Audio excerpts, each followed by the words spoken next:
ladainha da humildade. Ó Jesus, manso e humilde de coração, escute-me.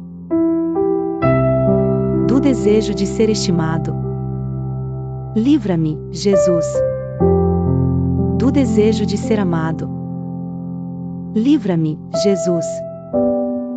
Do desejo de ser exaltado, livra-me, Jesus.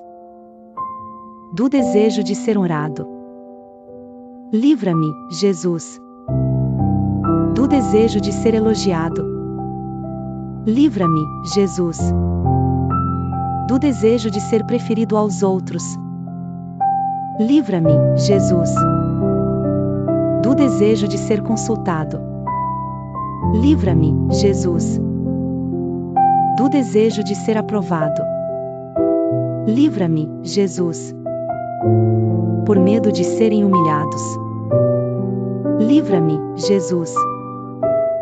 Por medo de serem desprezados, livra-me, Jesus. Por medo de sofrer repreensões, livra-me, Jesus.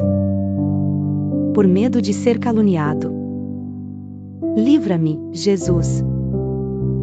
Por medo de ser esquecido, livra-me, Jesus. Por medo de ser ridicularizado, livra-me, Jesus. Por medo de ser injustiçado, livra-me, Jesus. Por medo de levantar suspeitas, livra-me, Jesus. Para que outros sejam mais amados do que eu. Jesus, conceda-me a graça de desejá-lo. Para que outros sejam mais estimados do que eu. Jesus, conceda-me a graça de desejá-lo. Que, na opinião do mundo, outros podem crescer e eu posso diminuir.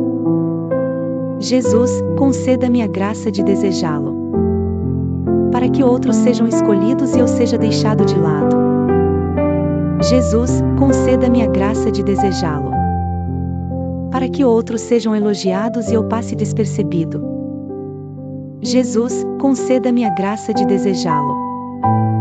Que outros sejam preferíveis a mim em tudo. Jesus, conceda-me a graça de desejá-lo. Que outros se tornem mais santos do que eu, contanto que eu me torne tão santo quanto devo. Jesus, conceda-me a graça de desejá-lo. Amém.